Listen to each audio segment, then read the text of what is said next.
All right, guys, what's going on? It's Brandon. So this is a program called Windy. You can go to windy.com and see it. And I'm basically going to show you. This is a program we use when we kite surf. And let's see here. So it shows today, and then you can kind of fast forward into the hypothetical future, and it tells you where the storms are going to likely be. Okay, and you can go and select different weather models, like the European model, the different things like that. So the biggest thing that I want to show you about the storm, other than stating the obvious, that it's getting a nice fueling for the next 3 days across the Gulf of Mexico.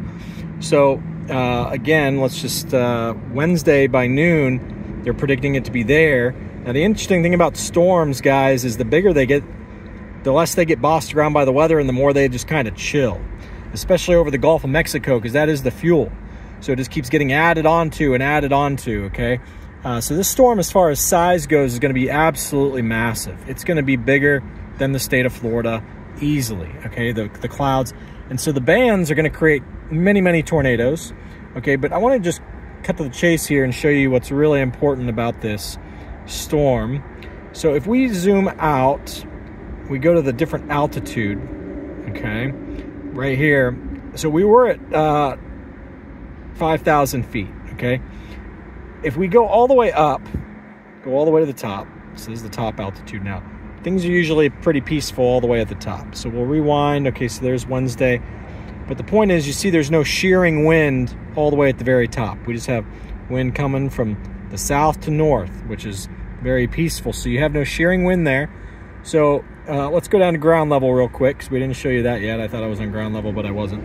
Okay, so there's ground level, okay? That's, again, Wednesday. And if you want me to go back, I'll go back to, Sunday here in a second. But let me show you real quick. Let's go to, if we go up to 7,000 meters, still not really anything, okay? And let's go back to Monday so you can see, because you're like, oh, it's speculation, Brandon. Now see up there, you have like a jet stream kind of airflow up there coming across Ohio and North Carolina, right? But if you look down here, you really don't have anything pushing too much other than the direction that the storm's already going. So we call this wind shear, and this is why the storm is going to be so powerful, because the wind shear that this storm is encountering, the storm is moving with it instead of against it. So the storm is not going to be getting sawed in half top to bottom by wind shear, because normally you have storms come up and they're fighting the wind shear and the wind shear is tearing them up. This storm is like, I'll just roll along with it. And so the wind shear is actually going to create these areas over here, which again is going to be bad weather in advance before the storm even arrives in Florida. This is why I'm saying you're going to get a lot of tornadoes. Okay, so then let's continue here. Let's go back to Monday, Sunday. Let's see where we're at right now, right? So we went back to Sunday. This has already happened. And so you can see nothing crazy. You still got the big jet stream up there going crazy, but down here, nothing too crazy. And remember, we are at about 7,000 feet, meters. So now there is one spot where you can find shear, and it's one notch before. Let me see here, why isn't this thing moving? One of these, when you're about one notch before, now there's shear, but notice it's to the north. It's up over Louisiana and that area. And so that shear is a little bit counterproductive because the storm spins like this. And of course that shear is where you see it. But the thing is, we're so high up that you see that the storm is actually spinning the other direction up here. That's because this is where you got to think of, people don't understand what a storm is. It's like you've popped a water balloon, you poked a hole in the water balloon in the latex or whatever, and now the air is coming straight up, okay? And once it gets to the top, it doesn't just go indefinitely into outer space. It has to take a right turn and level off. So here's where the air has come up through the hurricane and now is leveling off. It kicks out every which way. So again, this shear, there's no shear over back here behind it.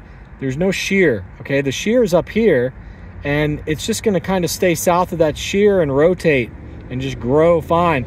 And the thing is, it'll eventually grab some of the shear and bring it underneath. So if it does start to encounter the shear, it's not a big deal. It's just going to bring it under. And so let me show you here what I mean. So if we fast forward to, okay, so you can see here, again, the storm's right here, and remember, it's spitting air out at these altitudes, okay? So we got Tuesday, we got Wednesday. Okay, so at Wednesday, remember, it's right here in front of Florida. That shear, that's a prediction of what the shear is going to be. I think that there's going to be shear going underneath the storm at that point. It'll grab this, it'll spin it around, and this isn't going to really stop this thing. This thing's going to become massive, massive, massive in size. So I want to reemphasize that the category is not the size. The category is the speed of the air, the wind on the inner wall of the eye, okay, where it's going the fastest. It's not the size of the storm. Okay, so this storm is going to be super, super fucking big. Okay, like I can't emphasize that enough, how big this storm is going to be, guys.